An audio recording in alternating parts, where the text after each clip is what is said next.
हर्ष संघवीના હસ્તે સુરત પોલીસને 25 self balancing ઈ બાઇકો અર્પણ કરાઈ. જાણો તેની ખાસિયત. Arcelor Mittal Nippon steel AMNS India કંપનીના સીએસઆર ફંડની પહેલ પ્રોજેક્ટ ગ્રીન અંતર્ગત 25 જેટલી સેલ્ફ બેલેન્સિંગ ઈ બાઇકો ગૃહ રાજ્યમંત્રી હર્ષ સંઘવીના હસ્તે સુરત પોલીસ વિભાગને અર્પણ કરવામાં આવી હતી.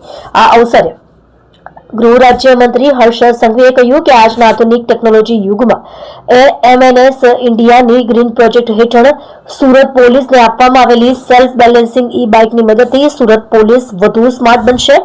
વધુમાં તેમણે કહ્યું હતું કે વિકટ પરિસ્થિતિમાં શોપિંગ માર્કેટ કે ભીડભાડવાળા સ્થળોએ ગાડી લઈને જતા સમય જતો હોય છે, પણ બેલેન્સિંગ ઈ બાઇકની મદદથી પોલીસ સરળતાથી ઝડપી પહોંચી શકશે, જે બદલ કંપનીના અધિકારીઓને અભિનંદન પાઠવતા આ પ્રસંગે Arcelor Mittal Nippon Steel India head corporate અફેર્સના ડોક્ટર અનિલ મટરેએ કહ્યું કે એએમએનએસ ઇન્ડિયા દ્વારા સ્થાનિક મહિલાઓ પગભર બને તે માટેની અનેક પ્રવૃત્તિઓ કરવામાં આવે છે. ઉપરાંત સ્થાનિક યુવાનોને તાલીમબદ્ધ કરી રોજગારના અવસરો આપવામાં આવ્યા છે. ગ્રીન પ્રોજેક્ટ હેઠળ સેલ્ફ બેલેન્સિંગ ઈ બાઇકથી પોલીસની કામગીરી વધુ અસરકારક બનશે. આ અવસરે વન અને પર્યાવરણ રાજ્ય મંત્રી Mukeshbhai Patel, mayor Daksheshbhai Mavani, police commissioner Anupamsinh Gahlaut, तो पोलीस अधिकारीओ कंपनीना अधिकारीओ उपस्थित રહ્યા હતા.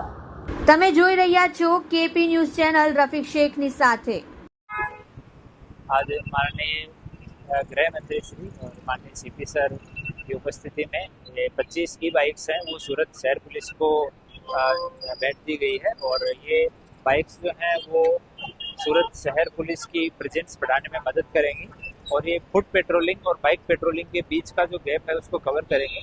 और जो से हमारा ड्रीम सिटी एरिया हो गया, हमारे बीच वाले विस्तार हो गए, डूमस रोड हो गया, पाल उमरा रोड हो गया, पोर्ट विस्तार हो गया, इस तरह के एरिया है यहाँ पे इनसे व्यवस्थित रूप से पेट्रोलिंग की जा सकेगी और सूरत शहर पुलिस को और टेक्स सेवी, इको फ्रेंडली और पब्लिक के लिए ज़्यादा एक्सेसिबल बनाने में ये प्रोडक्ट जो है ये हेल्प